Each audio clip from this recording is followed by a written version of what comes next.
Bom dia a todos. Sejam muito bem-vindos à videoconferência de divulgação dos resultados do primeiro trimestre de 2025 da Randon Corp. Agradecemos a presença de todos os investidores, analistas e demais participantes que nos acompanham nesta manhã. O nosso evento conta com tradução simultânea para o inglês e com interpretação em libras. Para colocar o seu áudio em inglês, você deve clicar no botão Interpretation que está na barra inferior da tela. E para ficar com o áudio do tradutor, selecione a opção Mute Original Audio. Esta videoconferência está sendo gravada e a gravação será disponibilizada em nosso site de relações com investidores, que é o ri.randoncorp.com. Na tela, trazemos agora os avisos legais, recordando que as informações trazidas nessa videoconferência não são garantia de desempenho, envolvem riscos e incertezas, pois se referem a eventos futuros e que, portanto, dependem de circunstâncias que podem ou não ocorrer.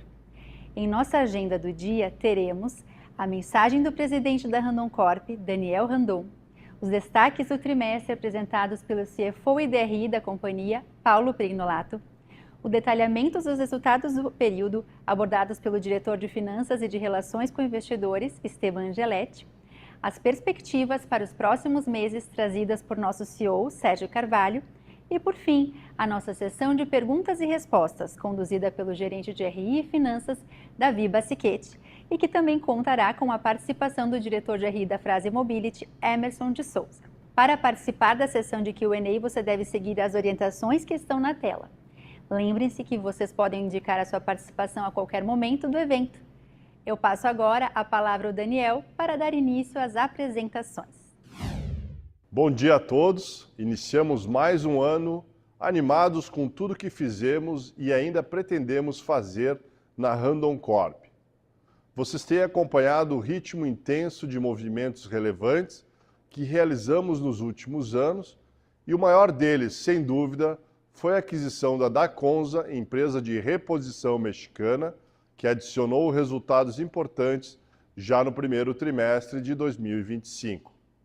O closing da operação ocorreu em janeiro, mês em que também concluímos a aquisição da AXN, fabricante norte-americana de eixos e suspensões, e da Delta Global, empresa do ramo de tecnologia que faz parte da nossa Rands.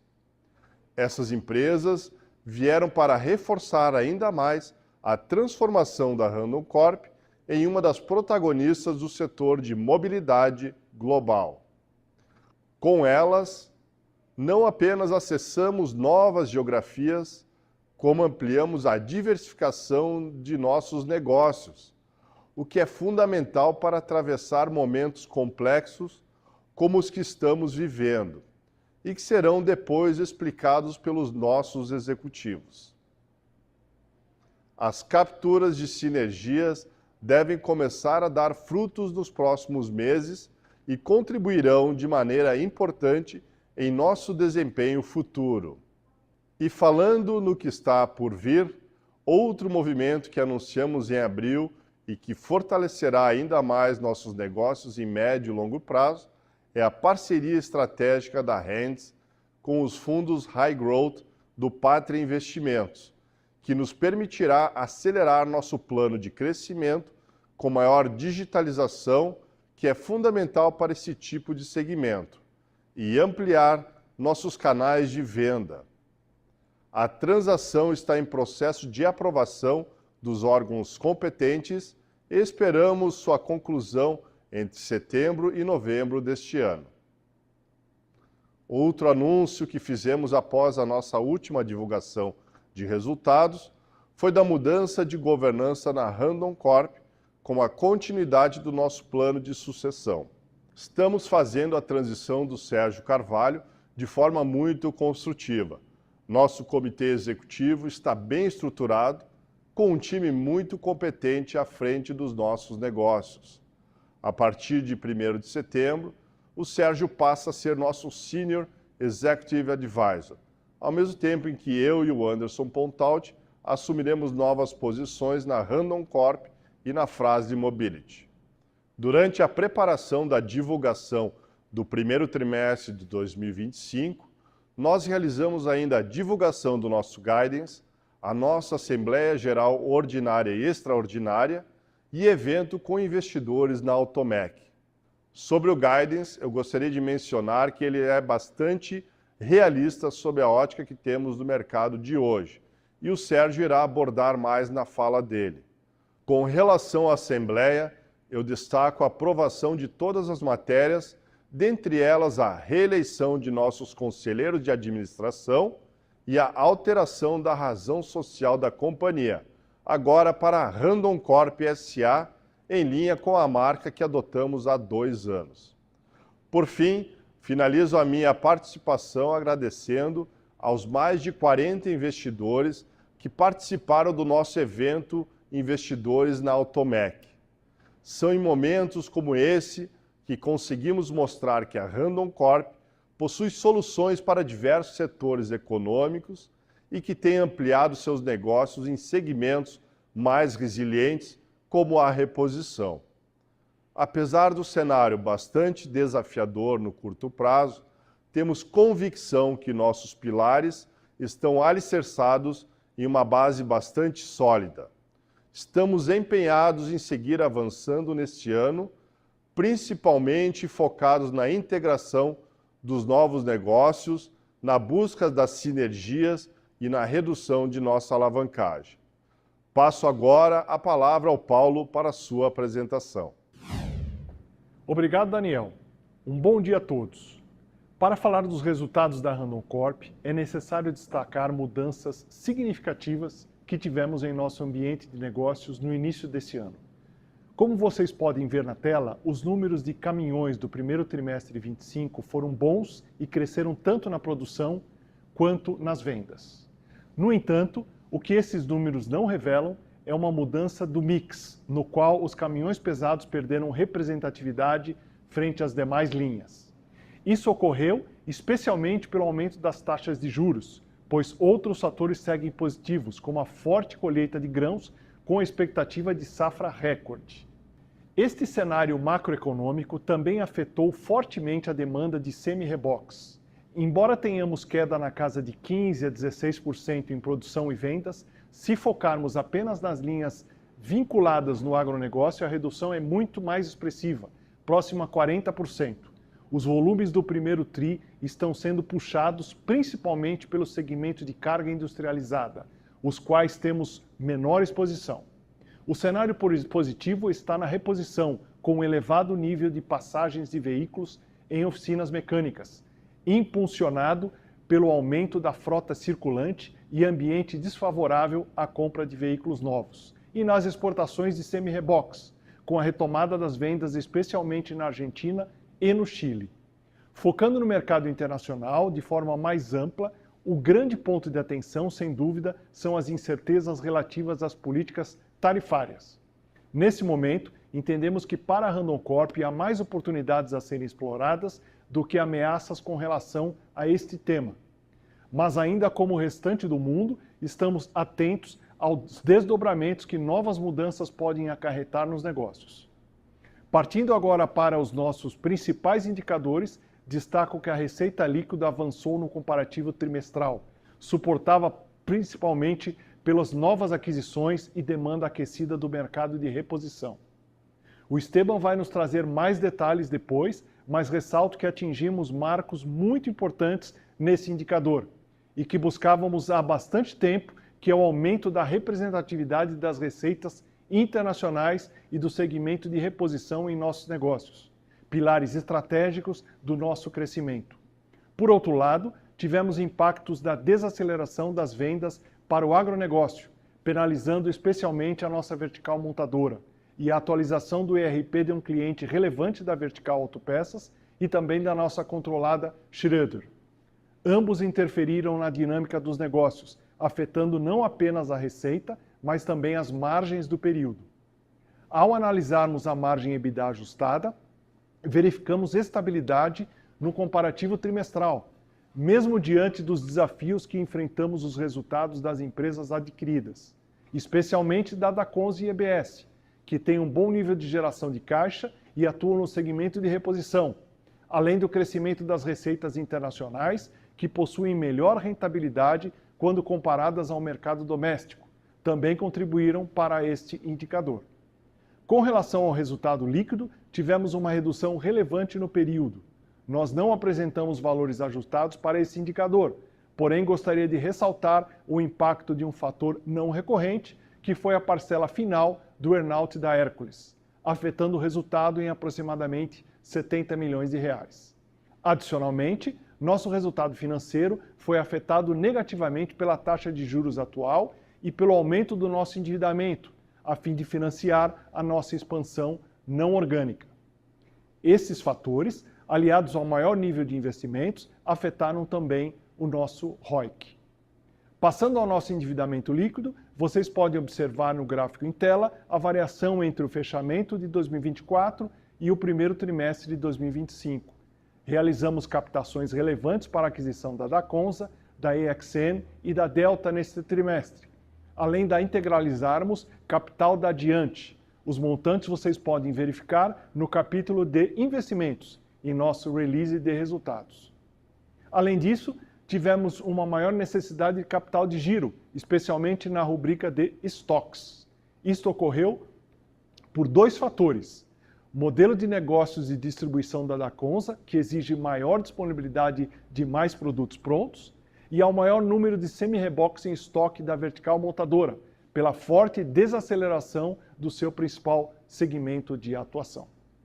Esses fatores afetaram nossa alavancagem, que temporariamente está mais elevada, como vocês podem observar no gráfico em tela.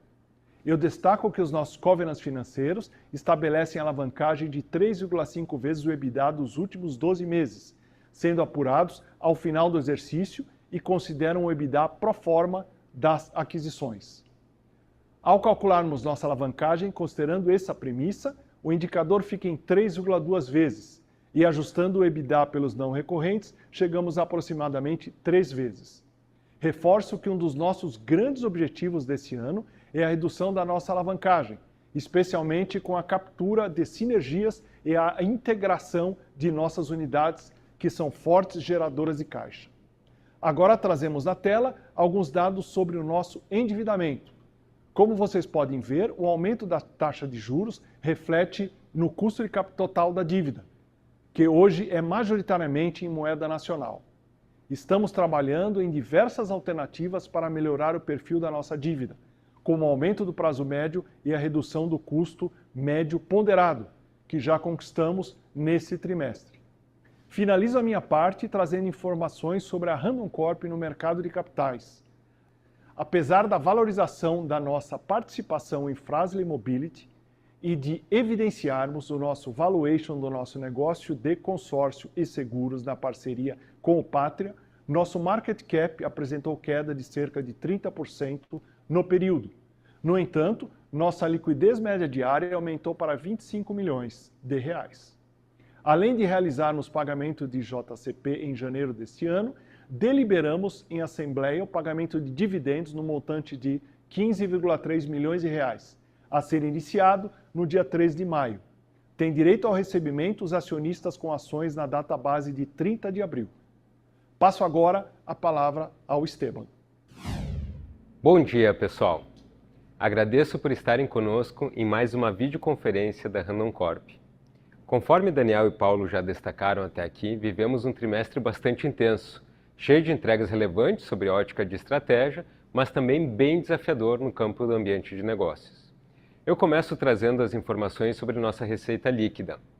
Na distribuição por vertical de negócios, com a aquisição da Dacomsa, tivemos um avanço importante nas receitas da vertical de controle de movimentos, atingindo o patamar próximo a 40% da receita líquida, como podem ver no gráfico em tela. Em segundo lugar, em participação, temos a vertical autopeças, que também contou com as receitas das empresas adquiridas recentemente, como a EBS e a EXN. A montadora, que já foi a nossa principal fonte de receita, ocupou a terceira posição no primeiro trimestre de 2025, reflexo de nossa estratégia de crescimento das demais verticais, mas também do momento de mercado, com queda de volumes e mix menos favorável. No casal que trazemos em tela, abrimos as receitas por segmento. Vejam que neste trimestre adicionamos mais de 450 milhões por meio dos novos negócios, em sua maior parte no mercado externo. Os setores de reposição industrial também avançaram no período. A maior redução veio do agronegócio, pelas razões já explicadas pelo Paulo. Analisando agora as receitas de mercado externo, destacamos o aumento de sua representatividade sobre as receitas totais. Já são mais de 30% de nossas receitas vindas do exterior, e nosso objetivo é buscar um equilíbrio ainda maior em médio e longo prazo. O que mais possibilitou esse avanço foram, sem dúvida, as aquisições, mas tivemos outros fatores importantes no trimestre, como a recuperação das vendas de semi-reboques para o Chile e Argentina, além da continuidade de entrega do lote de pedidos da Hércules. Abrindo a representatividade das receitas internacionais por regiões, observamos que mais da metade vem do USMCA, que contou a partir de janeiro com o Dacomsa no México e a AXN nos Estados Unidos. Outra região que tem crescido bastante é o EMEA, principalmente através das aquisições da Juratec e da EBS. A região do Mercosul e do Chile, embora com queda no comparativo, tem apresentado sinais de recuperação gradual, com retomada econômica da Argentina principalmente. Passando ao EBITDA do primeiro trimestre de 25, nós tivemos aumento no valor nominal e estabilidade na margem. Tivemos eventos não recorrentes relevantes ao longo do trimestre que penalizaram o EBITDA em cerca de 85 milhões de reais. Os dados em tela já estão ajustados a esses efeitos. Veja no gráfico, na parte inferior, a origem da geração do nosso caixa bruto. Em primeiro lugar, por relevância, temos a vertical controle de movimentos, seguida por autopeças e soluções financeiras e serviços. No causal, observamos que tivemos importantes incrementos de receitas. No entanto, nossa margem da vertical montadora está bastante pressionada pela queda do seu principal mercado e com um ambiente de negócios mais competitivos, onde não há muito espaço para reajustes. Além disso, estamos com as novas unidades de autopeças em Mogi Guaçu em ramp-up, previsto para encerrar no quarto trimestre de 2025, e suas margens devem acompanhar essa melhora gradativa conforme os volumes forem aumentando, o que deve diluir o custo fixo das operações. Sobre o CPV, destaco que a inflação se manteve estável no período, com aumento de preços pontuais em insumos como alumínio e itens metálicos. O comparativo do SG&A é afetado principalmente pela adição dos novos negócios. Reforço que estamos muito diligentes na realização de despesas e investimentos, para que possamos avançar em nossos níveis de rentabilidade. Para finalizar, trago na tela os valores de investimento no comparativo trimestral. Como o Daniel e o Paulo comentaram, esse foi um trimestre de aquisições relevantes, representadas em azul claro no gráfico. Além disso, em CAPEX seguimos investindo na construção da subestação de energia da Fras-le Mobility, site Fremax, nas obras das nossas novas unidades em Mogi Guaçu e em produtividade e eficiência de nossas operações. Estamos priorizando investimentos mais necessários e buscando preservar nosso caixa para a redução da alavancagem. Agora, passo a palavra ao Sérgio para falar sobre as perspectivas para os próximos meses. Obrigado, Esteban. Bom dia a todos.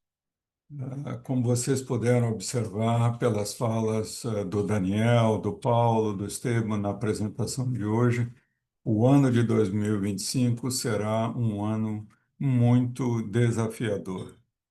Nós estamos operando num ambiente de negócios bastante complexo, tanto no Brasil quanto no exterior, onde predominam as incertezas. São taxas de juros altas e crescentes no cenário nacional, políticas tarifárias sendo alteradas numa magnitude muito significativa no cenário internacional, enfim, diversas questões que acabam interferindo no ritmo normal, no ritmo usual dos nossos negócios. Tendo dito isso, nós temos preparado a Randon Corp nos últimos anos para atravessar esses períodos de uma forma mais tranquila, com mais resiliência.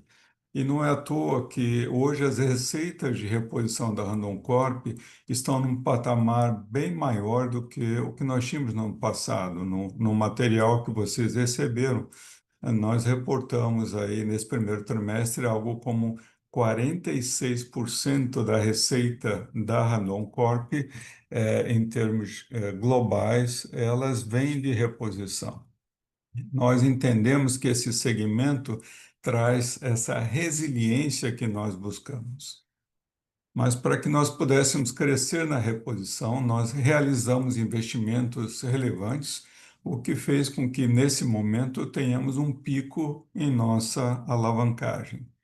Não estão previstos novos investimentos nesse patamar em curto prazo, pois nosso foco está na integração, na captura das sinergias, na expansão dessas sinergias das empresas adquiridas e na redução da nossa alavancagem. Então, por favor, Gustavo, poder trocar o slide? Então, nesse contexto, vocês podem ver na tela os números que nós projetamos para esse ano.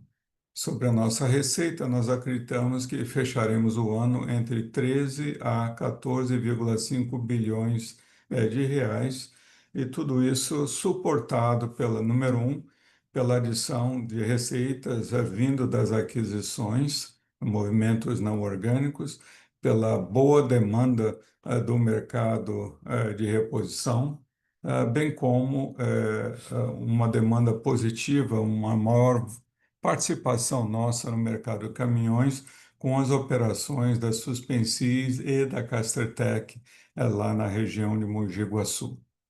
Esse número, pessoal, só não vai ser maior pela queda das vendas de veículos pesados e de semi-reboques vinculados ao agronegócio, conforme o Paulo já mencionou, que apresenta aí uma queda muito expressiva quando comparada com o ano anterior. Com relação às receitas do mercado externo, nós apresentamos um grande avanço com relação a 2024 e os principais destaques são a nossa expansão na América do Norte, com a Dacomsa, com a IXN, mas também a recuperação no segmento de base de container nos Estados Unidos pela Hercules. O aumento da relevância das receitas oriundas do continente europeu, que agora também conta com a nossa empresa EBS. E no cenário sul-americano, nós vemos uma recuperação gradativa das vendas na América do Sul, onde a Argentina passa por uma estabilização econômica e o Chile apresenta uma retomada na venda de semi-reboques. Nossa margem EBITDA ajustada ficou dentro do intervalo de valores do guidance nesse primeiro trimestre e acreditamos que podemos buscar margens similares ao do ano passado, no ano corrente. Com relação aos investimentos, estamos com um momento de muita austeridade, condizente com o momento atual. No montante projetado, temos a conclusão de nossas plantas de Mogi Guaçu, além de investimentos em ganhos de produtividade e eficiência.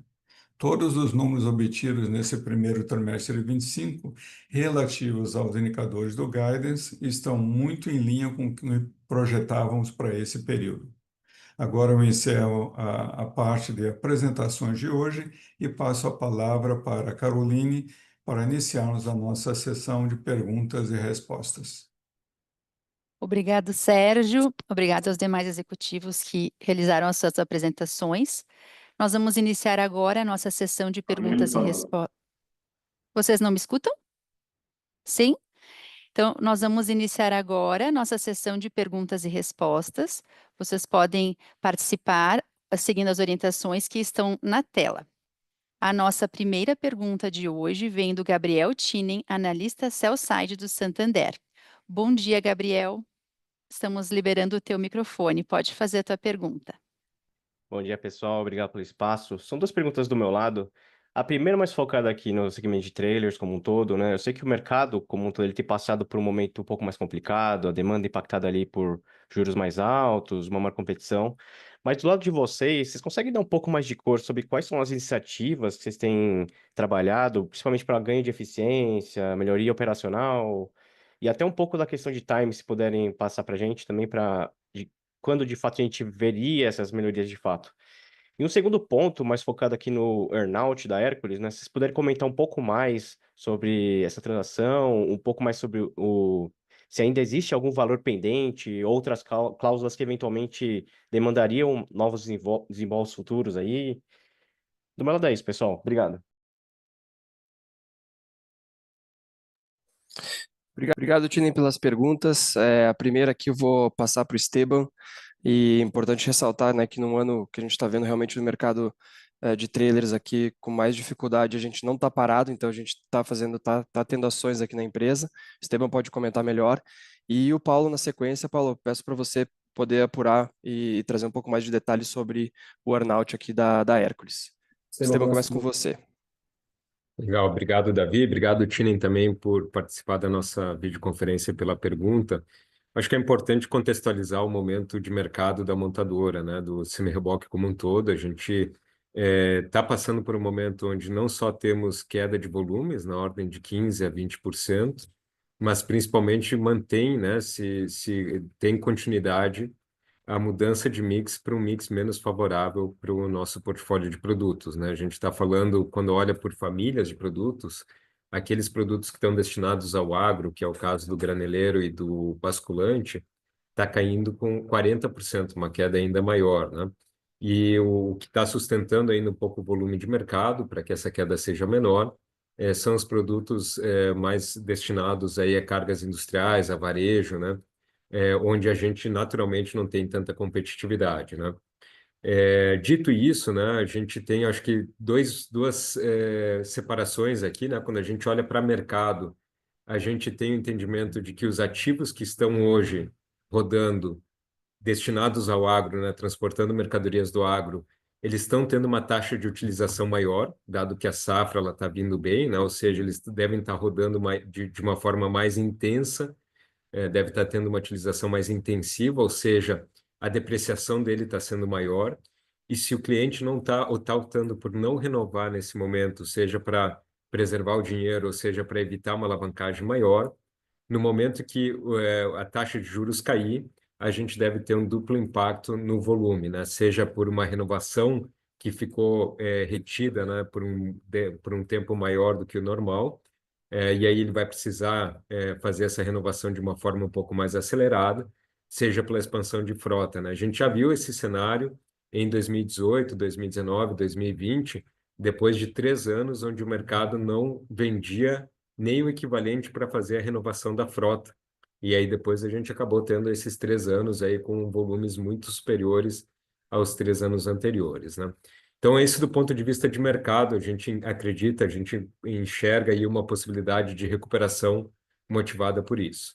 Do ponto de vista do que a gente faz da porta para dentro, né, como a gente fala aqui, a gente está com iniciativas em todas as frentes, né, seja ela de produtos, de processos e de estrutura também, né? A gente está fazendo o ajuste, principalmente do ponto de vista de custos fixos, para passar por esse momento de volumes menores e de margens um pouco mais apertadas, mas a gente também está mexendo em produto e processo para que quando esses volumes venham, a gente seja ainda mais competitivo, né? E, novamente, acho que prova disso é que, apesar de toda essa tempestade perfeita, principalmente do ponto de vista da montadora nesse primeiro trimestre, a gente ainda tem conseguido preservar um EBITDA positivo, né? Coisa que talvez em outros momentos da companhia a gente não teria essa mesma situação, né? E aí, por fim, eu termino, né, comentando, né, a gente já falou, já expôs aqui na apresentação, mas a fatia de receita da montadora, ela naturalmente acabou caindo também, né? Ela está menos de um quarto da receita líquida consolidada, dado que a gente tem um momento de maior crescimento das outras verticais, mas também pelo menor volume do mercado doméstico, né? A gente acredita que conforme esse mercado recupere, a gente colocando em prática as iniciativas de melhoras de eficiência, a montadora ela volte a representar um patamar de receita maior. Agora, infelizmente, a gente não consegue precisar quando que isso vai ocorrer, dado que isso também depende de mercado, né? Mas posso garantir que tudo que está da porta para dentro de casa a gente está fazendo. Num primeiro momento, inclusive, amarga aí uma despesa operacional maior por esses ajustes, mas a ideia é que a gente consiga melhorar o desempenho da vertical já no curto prazo.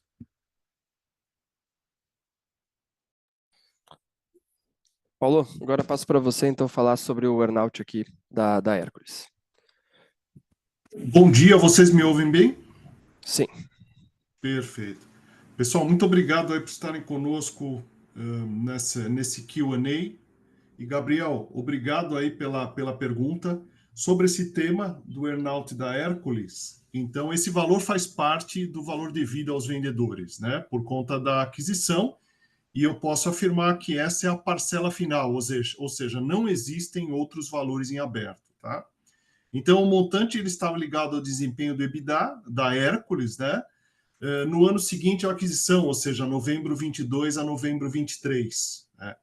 Em 2024, nós pagamos a primeira parcela do earnout, que estava provisionada, né? E essa era o montante aí inicialmente mencionado na transação.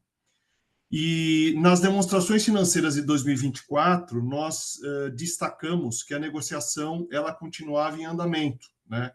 Então, isso ele poderia significar valores adicionais nos exercícios seguintes. Então, a conclusão dessa negociação ela ocorreu agora em abril de 2025, onde se chegou aí num consenso entre as partes com a liquidação da parcela adicional de 18 milhões de dólares, como eu comentei, sendo essa parcela final. Tendo em vista que isso ocorreu pós a contabilização do investimento lá em 2022, os reflexos desse adicional, eles têm que impactar o exercício corrente da companhia, seguindo aí a orientação técnica que é o CPC 15, ok? Então espero ter esclarecido aí esse ponto conforme você havia nos perguntado. Perfeito, pessoal, super claro. Obrigado. Obrigado a todos. Obrigada, Tinem, pela tua pergunta. Então, vamos agora para a próxima participação, que é do Kiefer Kennedy, analista sell-side do Citi. Bom dia, Kiefer. Estamos liberando o teu microfone. Pode fazer a tua pergunta. Tudo bem, pessoal, bom dia. Obrigado por pegarem minha pergunta. Eu tenho duas aqui. A primeira sobre geração de caixa. A companhia, vocês comentaram agora há pouco, né, nas apresentações, algo relativo a isso, mas a companhia encerrou esse primeiro TRI, né, com uma alavancagem ali um pouco acima de 3 vezes, próximo a 3, né, já considerando o EBITDA pro forma das aquisições. Eu queria entender como é que vocês estão pensando, né, cenário para 2025, né? A gente tem juros que estão bastante elevados aí, acho que nas principais geografias onde a companhia mantém dívida, né, o que eleva o custo da dívida como um todo. E quais são as principais alavancas que vocês estão vendo aqui para esse ano de 25, dado, né, o contexto operacional das BUs, né, não no melhor momento. Queria entender o que vocês estão pensando. E a segunda é, relativa, é só um follow-up ali na questão do earnout, né? Se vocês puderem dar um pouco mais de detalhe, né, sobre esse EBITDA, né, enfim, esses números, porque pelo que vocês comentaram, né, foi medido de final de 22 a final de 23, né? E aí, então a gente está agora em 25, né? Já passaram aí um pouco mais de um ano relativo ao final do exercício em que se contabilizou esse earnout. E aí, de fato, né, no final do ano passado, no ITR, vocês comentaram sobre as negociações ainda estarem em aberto, mas, novamente, né, no final do ano passado já havia passado um ano de 23, que era a finalização do momento ali de contabilização. Não sei se ficou muito claro aqui para mim esse ponto, mas eu queria entender um pouco mais de detalhe, porque ano passado foi um ano ainda ruim, né, para o mercado de semi-reboques nos Estados Unidos, e quando a gente faz uma conta aqui em relação ao preço inicial da aquisição, considerando o earnout, foi meio que 2 vezes, né, o valor inicial ali. Então, como a gente tem pouca informação ao longo desse processo, obviamente vocês têm todas as informações e muito mais e conseguem tocar essas negociações, eu queria um pouco mais de detalhe aqui sobre o que foram essas negociações finais, o que foi o EBITDA da Hércules no período contabilizado, né, só para a gente entender esse valor final da aquisição. Obrigado. Obrigado, Kiefer, pelas perguntas aqui. Realmente, agora no início desse ano, né, a gente falou no primeiro trimestre aqui, a gente tem realmente um pico de alavancagem, uma alavancagem um pouco mais elevada do que a gente costumava apresentar, em função, obviamente, dos movimentos que a gente fez, mas o Paulo pode trazer aqui mais detalhes, né, desse principal foco que a gente tem esse ano de desalavancagem aqui da companhia. E na sequência, Paulo, já que você trouxe aqui inicialmente a fala sobre o earnout, te peço para poder complementar um pouco aqui sobre a pergunta do Kiefer, relativo aqui à apuração aí do EBITDA e também o timing, né, que a gente teve aqui com os pagamentos aí do earnout. Muito bem, Kiefer, muito obrigado aí pela sua pergunta, tá? E de fato você tem toda a razão em levantar. Com relação ao tema da alavancagem, a gente pode te garantir que historicamente a gente sempre foi muito disciplinado do ponto de vista de finanças, e esse ano nós teremos que ser mais disciplinados ainda, com gestão de custos, com gestão de capex orgânico e com gestão de capital de giro, tá? Então, vale a pena lembrar que essa alavancagem ela já estava prevista, que ela iria aumentar em função das importantes aquisições que estavam alinhadas aí à nossa estratégia, né? Então, esse ano, nós vamos realmente focar na captura de sinergias dessas empresas recém-adquiridas, né? Então, no momento oportuno, nós vamos compartilhar com vocês todas essas sinergias que estão sendo capturadas, quer seja na parte de suprimentos, quer seja em otimização de estrutura e quer seja também em oportunidades de capital de giro. Além disso, conforme também a gente já havia divulgado para vocês, nós temos a operação anunciada através do Pátria, né? Então, é uma venda de participação ali da nossa parte de consórcios e corretora de seguro, que são recursos que vão ingressar na companhia aí na ordem de 180 milhões de reais, e a previsão é que isso ocorra aí dentro do último trimestre do ano corrente, tá? Com relação ao tema do earnout, acho que vale resgatar alguns aspectos importantes, né? Então, o preço da aquisição da Hércules, ele continha dois elementos. O preço fixo, que foi pago em 2022, e o earnout, baseado na variação positiva do EBITDA entre o fechamento de 22 e o verificado ao longo dos 12 meses após o fechamento ali de 30/10 de 2023. Esse foi um período onde o mercado americano ele estava muito bom, né?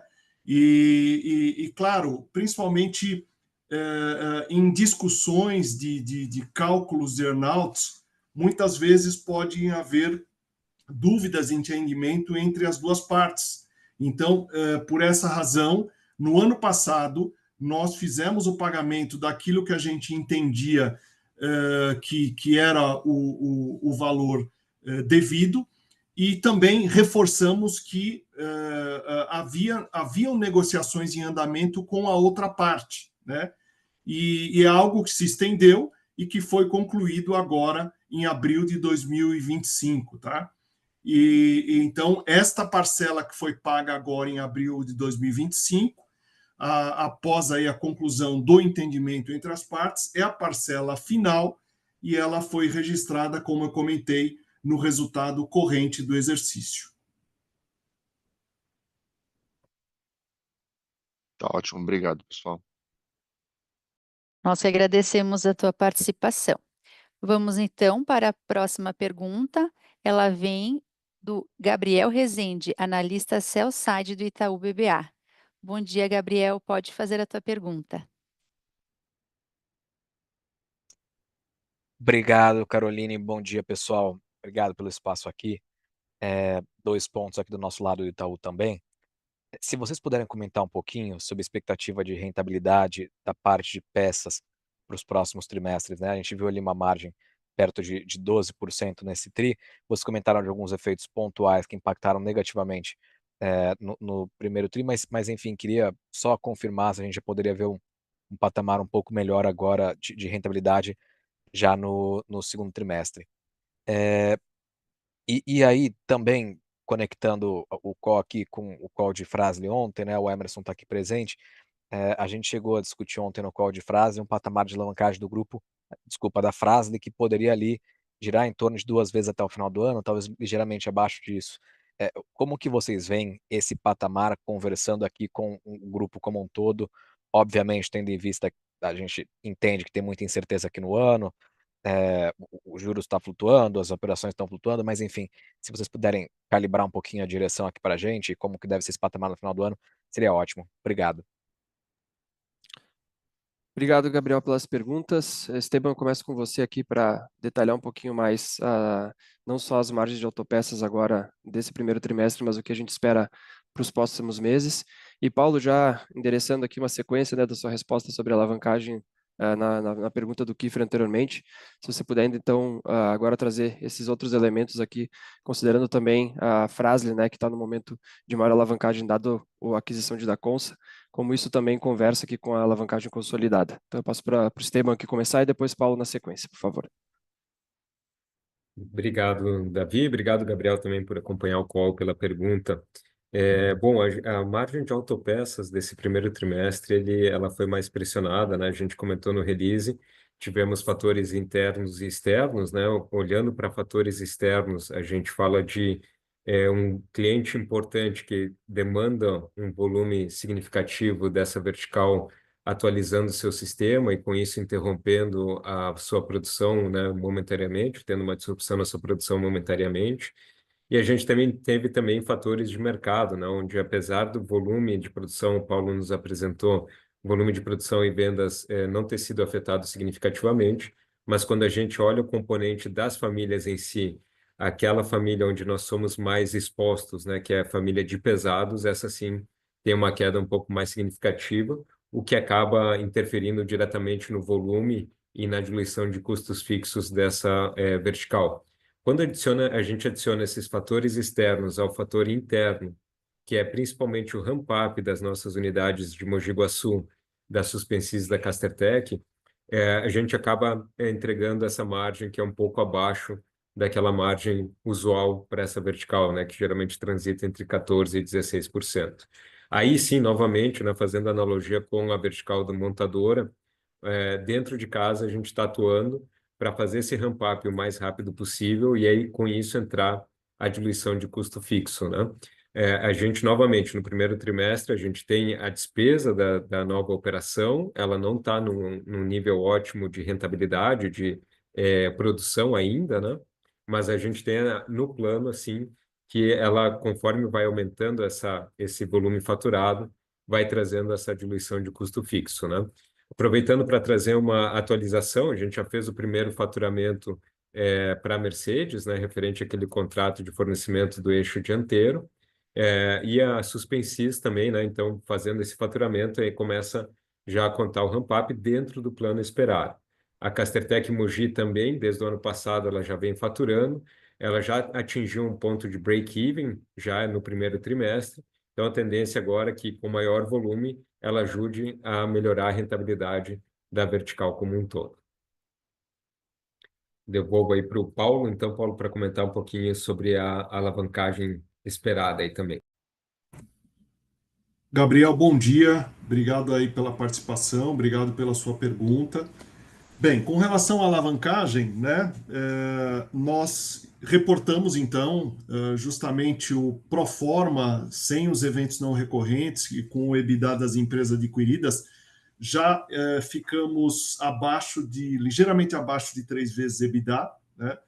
Então, a nossa expectativa para esse ano de 2025 seria chegar lá no último trimestre com uma alavancagem entre 2 a 3 vezes EBITDA, tá? Ou seja, estamos prevendo aí nessa linha uma redução adicional, principalmente em função aí das iniciativas de capital de giro, da captura das sinergias, e depois, para os exercícios seguintes, aí a gente retoma os nossos trabalhos para voltarmos a ficar ali entre 1 a 2 vezes EBITDA, mantendo aí a captura das sinergias e toda a nossa disciplina financeira.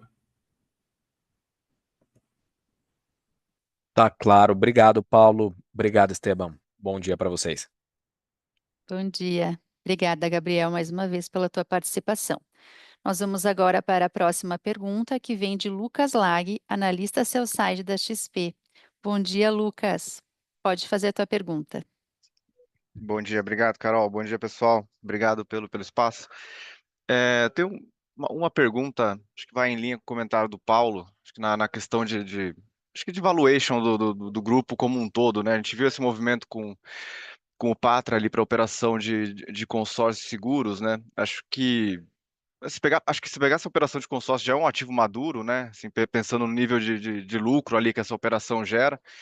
E por mais que acho que o macro não ajude, né? Pensando no valuation atual do grupo como um todo, pensando mais o que vocês enxergam de oportunidade dentro do portfólio de ativo da companhia para destravar valor, né? Acho que essa operação com o Patra foi um exemplo, né? Para a parte financeira aqui.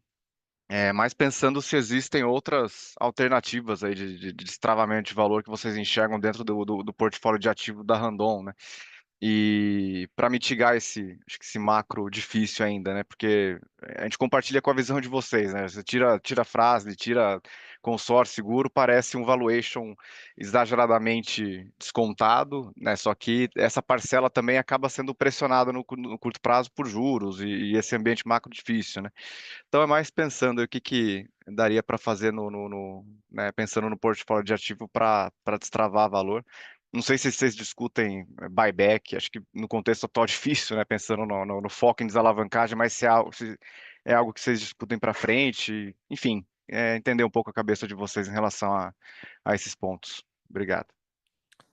Obrigado, Lag, pela pergunta. Legal também a provocação, né? Acho que a gente tem feito esse trabalho, sim, de avaliar. Tanto é que teve esse deal com o Pátria, né? Foi bem relevante, bem diferente também dos deals usuais que a gente faz. Vou passar para o Paulo, para você comentar um pouco aqui se a gente tem trabalhado e pensado aqui em outras alternativas similares, né? E Esteban também fica à vontade para complementar aqui a fala do Paulo. Obrigado. Lucas, muito obrigado aí pela sua participação e pela sua pergunta, tá? Esse é um tema recorrente, né? O nosso papel é sempre estarmos aí com a ajuda dos nossos bancos parceiros, estarmos analisando alternativas de alocação de capital. Com relação ao valuation em si da Randon, de fato ele não reflete o real valor desse ativo. E isso claramente é definido através do que seria o mercado atual versus o consenso de mercado, que aponta para um valor quase o dobro do preço de tela atualmente. Então, nós, com relação ao buyback shares, nós não estamos fazendo, tendo em vista justamente que nós tivemos que fazer uma escolha, e a escolha foi por concluir os projetos de M&A, né? E então não está no nosso radar, tendo em vista aí, porque isso aumentaria ainda mais a nossa alavancagem. Então não é o caso. E estamos sempre atentos, e no momento oportuno, caso alguma coisa esteja sendo consumada, a gente vai compartilhar aí com todos vocês. Obrigado, Eu só Paulo. acrescentaria, Lucas, que nesse momento, né, apesar de ter, obviamente, essa preocupação de mostrar o valor de mercado para o mercado, né, o valor da companhia para o mercado, a gente, obviamente, está muito concentrado na captura das sinergias, né? Esse talvez seja uma das melhores formas da gente mostrar esse valor de mercado para a companhia, né? Para realmente traduzir todo o nosso planejamento em entregas na execução aqui do nosso resultado, né? Tá claro, Estevam. Obrigado, pessoal. Bom dia aí para vocês. Bom dia, Lag, obrigada. Vamos então para a nossa próxima pergunta. Ela vem da Luísa, do Banco Safra, analista sell-side do Banco Safra. Bom dia, Lu. Pode fazer a tua pergunta. Bom dia, pessoal. Obrigada pelo espaço aqui. Continuando ainda na discussão ali de implementos, né? Vocês comentaram aqui sobre o mix ser muito mais voltado para agro, que vem sofrendo bastante. Eu queria entender se vocês têm alguma intenção, algum projeto para talvez mudar um pouquinho esse mix aí, né? Considerando que as outras linhas elas acabaram offsetando um pouco a queda. E uma outra pergunta aqui sobre ROIC, né? Eu queria entender se vocês têm algum ROIC target aqui após as aquisições e quais seriam as principais alavancas ali para vocês conseguirem atingir esse número. Obrigada, pessoal. Obrigado, Lu, pela pergunta. Eu vou passar ambas aqui para o Esteban, tanto para comentar um pouquinho dessa questão de portfólio, né, que a gente sabe que a agro tem sido do mercado nacional aí nos últimos anos, né, 60 até 70% da demanda que a gente está com esse momentaneamente diferente agora, né, com o agro mais fraco. Mas o Esteban pode comentar um pouco mais aí se tem uma cabeça de mudar isso ou de pensar de maneira diferente o nosso portfólio. E na sequência, Esteban, também sobre o ROIC. A gente sabe que teve muitos efeitos aí também não recorrentes, né, afetando a mensuração do indicador e que numa normalização disso ele seria mais elevado, mas tu pode trazer mais detalhes sobre isso também. Obrigado. Legal, obrigado, Luísa. Sobre implementos, né, cabe destacar, nós somos a empresa que tem a maior família de produtos, né, a maior diversidade de família de produtos, e considerando que o agro nos últimos anos representava algo como 60%, 70% de nossa receita nessa vertical especificamente, era natural que a gente concentrasse maior investimento no desenvolvimento de produtos mais eficientes, mais eficazes, né, para os nossos clientes, justamente nessa família, né, destinada ao agro, né? Essa mudança de mix faz com que a gente também olhe para outras famílias de produtos, né? Nós, tradicionalmente, temos também um bom tanque para transporte de líquidos, né? E agora a gente também foca no desenvolvimento, na melhoria de produtos destinados à indústria e ao varejo. Obviamente que isso são, apesar de toda a nossa velocidade, apesar de toda a nossa agilidade, são investimentos que eles levam tempo para ser maturados e irem a mercado e trazer, coletar o benefício, né? Mas eu posso assegurar que o momento é de, sim, a gente pensar em ideias inovadoras também para essas outras famílias de produto. Vou dar um exemplo aqui, em 2015, também no momento de baixo de mercado, a gente fez uma mudança relevante na nossa basculante, né, na composição de materiais da nossa basculante, que tornou o produto muito mais leve. Naquela época, né, ela não era tão usada no agro, acabou também sendo destinada depois para o agro, fez com que a gente assumisse definitivamente uma posição mais relevante ainda nesse segmento, né? É óbvio que a gente aproveita o fato de termos o CTR dentro de casa, poder fazer os nossos testes no nosso campo de provas, mas como eu comentei, esse go-to-market, né, ir até o mercado e começar a se traduzir em receita, ela ainda leva um tempo para que isso ocorra, tá?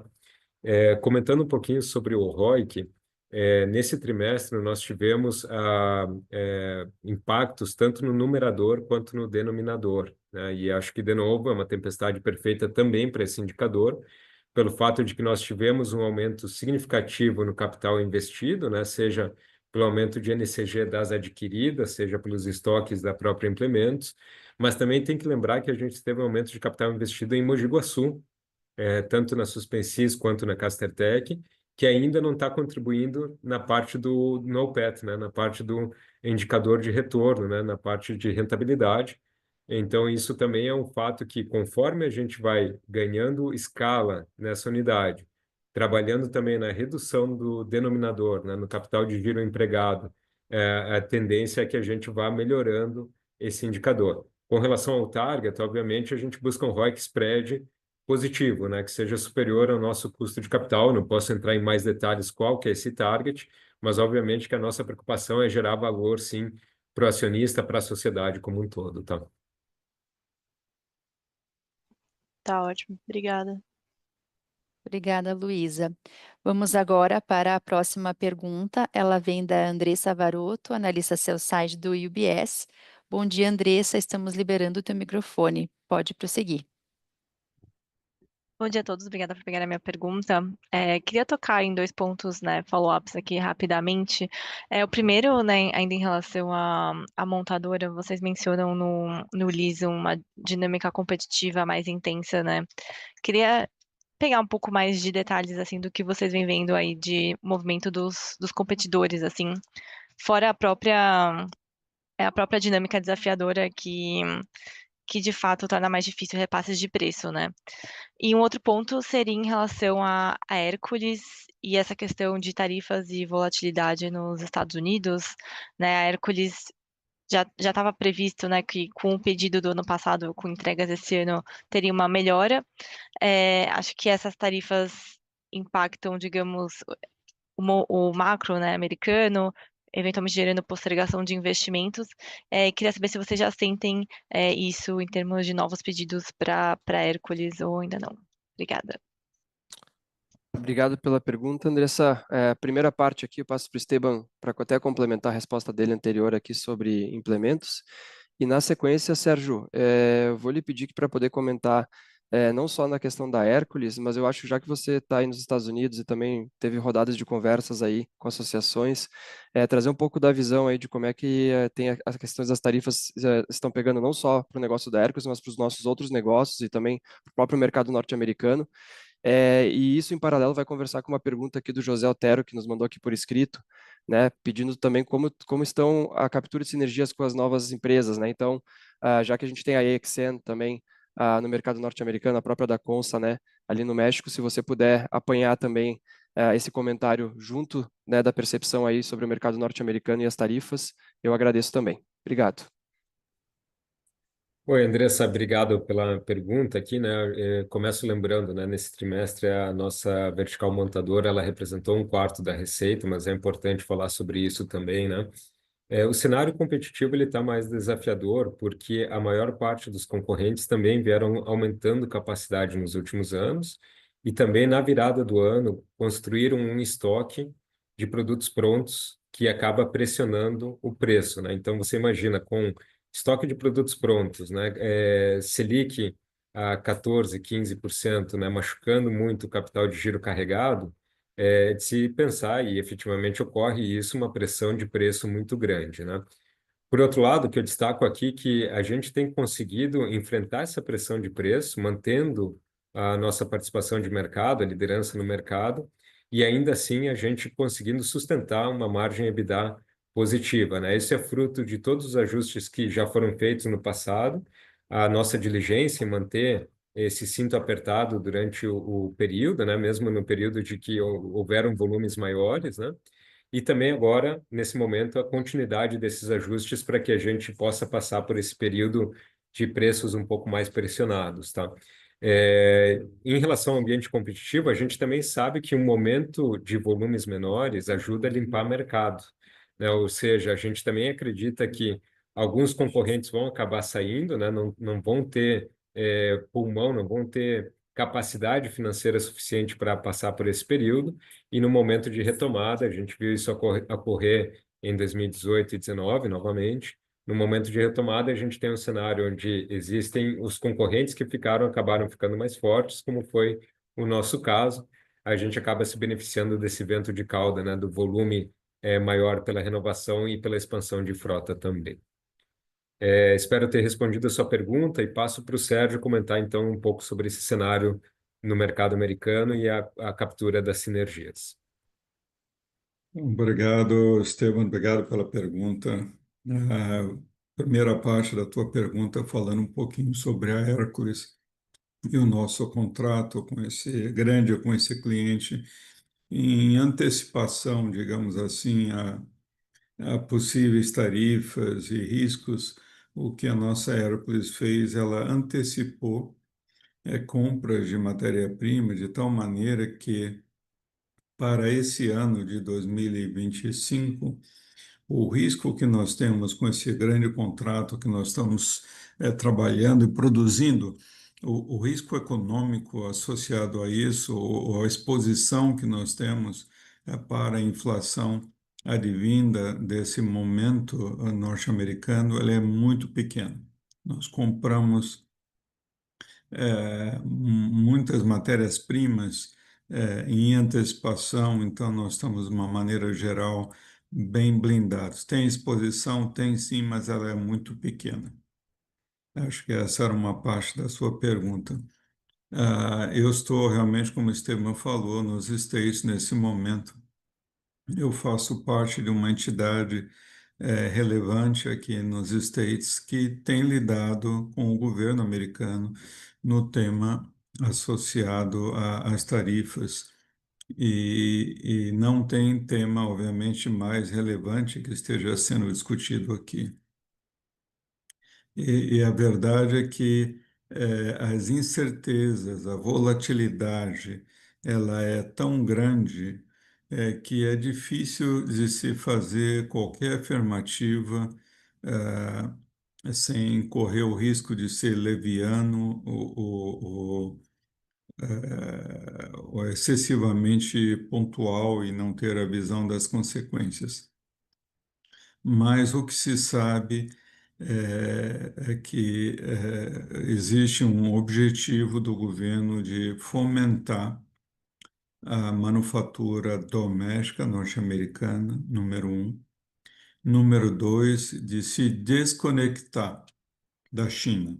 Então, esses são os dois objetivos declarados oficialmente.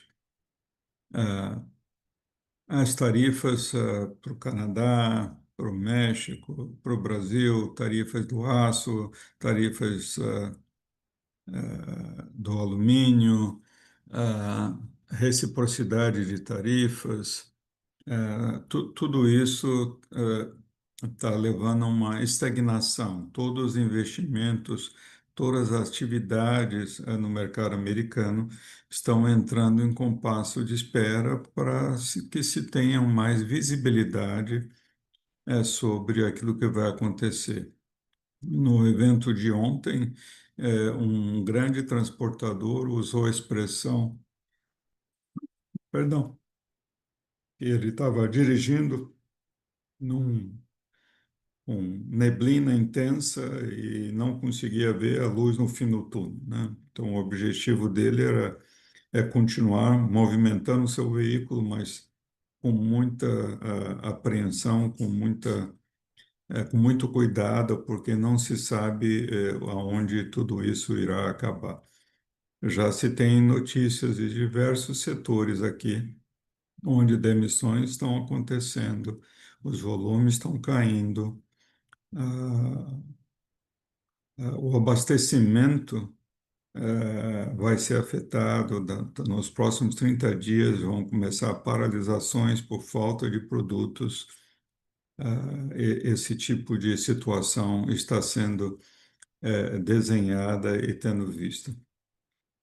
Tendo dito tudo isso, se o Brasil, repetindo algo que nós já falamos em encontros anteriores, se o Brasil conseguir se manter digamos, com apenas 10% de tarifas, isso tem mais oportunidades para a Randon Corp, nós vemos mais oportunidades do que riscos. Então, toda a parte de reposição, e nós já nos preparamos para isso, né?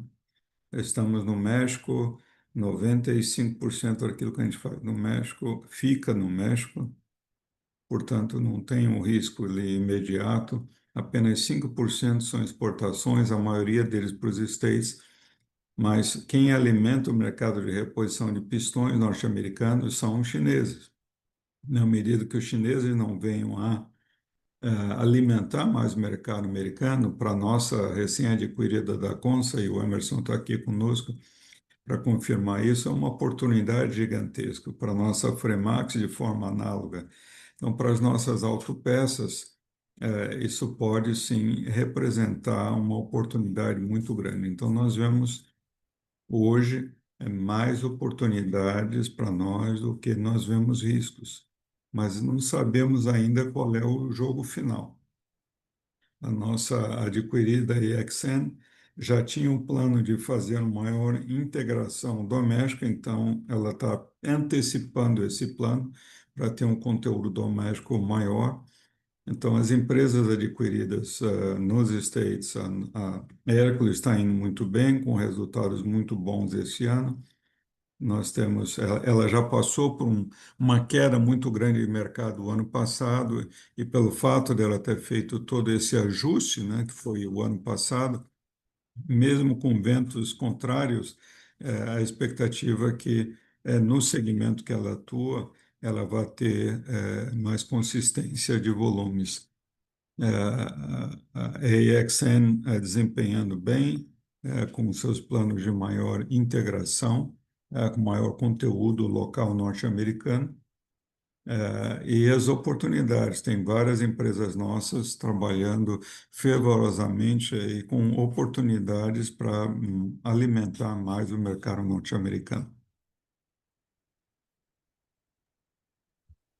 Perfeito. Obrigada, Sérgio e Esteban, pelas respostas. Obrigada, Andressa, pela tua participação. Nós vamos agora para a última pergunta do dia de hoje, que vem do Marcelo Mota, analista sell-side do JP. Bom dia, Marcelo. Pode fazer tua pergunta. Bom dia, Caroline. Bom dia a todos. Obrigado por pegar a pergunta. É bem rápido, se pudessem comentar um pouco sobre a questão do imposto, né? Vocês até citam no press release, né, que ele acabou, vocês estão ativando aquele prejuízo e por isso vocês têm conseguido reduzir a alíquota efetiva, né? Então a ideia nossa é entender um pouco quanto tempo vocês acham que perdura esse efeito, né? O quarto tri também tinha sido uma alíquota baixa, só para entender se a gente já está vendo talvez o final do uso desse impacto ou não. Obrigado. Obrigado, Mota, pela pergunta. Paulo, essa passo para você para falar sobre a alíquota efetiva, por favor. Mota, obrigado pela pergunta, obrigado pela participação. De fato, esse trimestre ele teve uma alíquota efetiva mais baixa, né? Por duas razões. Primeiro, como a gente explicou na divulgação dos resultados de 2024, nós passamos um período sem reconhecer o diferido, e aí no último trimestre do ano passado a gente voltou a reconhecer, então tinha um acúmulo, e também agora nesse primeiro trimestre, esse efeito da despesa, entrou como despesa dedutível a parcela de pagamento do earnout da Hércules, ela teve um contraponto positivo na linha de imposto de renda, afetando positivamente a alíquota, tá? Então, a gente, de fato, caso tenha o prejuízo fiscal, vai continuar reconhecendo diferido, mas esse efeito do earnout da Hércules, ele foi aí positivo, mas para efeito de R, mais pontual aí no trimestre. Super claro. Obrigado, gente. Então, obrigada, Mota. Obrigada a todos que fizeram suas perguntas para o evento de hoje. Nós aproveitamos para agradecer os membros do comitê executivo que não estão aqui como speaker, mas estão nos acompanhando. Também nossos colegas da Randon Corp. E agora eu passo a palavra ao Daniel para fazer o encerramento do nosso evento. Bom, mais uma vez agradecer a todos os investidores, analistas presentes nessa call. E aqui reforço todo o trabalho que o Comitê Executivo, os nossos colegas da Randon Corp têm feito para que possamos continuar trabalhando com muita cautela nesse momento volátil, né? Acho que como o Sérgio Carvalho comentou um pouco, nossa preocupação com Norte América, especialmente nesse momento das questões de negociações dos Estados Unidos e China, mas ao mesmo tempo também olhamos isso como algumas oportunidades na qual a Randon Corp tem trabalhado para aproveitar, pois vemos que o Brasil tem muita ainda competitividade olhando o cenário relativamente a outras regiões do país. Reforço aqui também o nosso trabalho de continuar atento às oportunidades e também a redução da nossa alavancagem, que trabalharemos para apresentar melhores resultados para os próximos trimestres. Então, agradeço a todos e colocamos à disposição, através do nosso site de RI, qualquer dúvida ou questionamento que nós não conseguimos finalizar hoje nessa nossa teleconferência. Muito obrigado, ótimo final de semana a todos. Tchau, tchau, pessoal. Tchau, obrigado, Obrigada. gente. Obrigado, pessoal.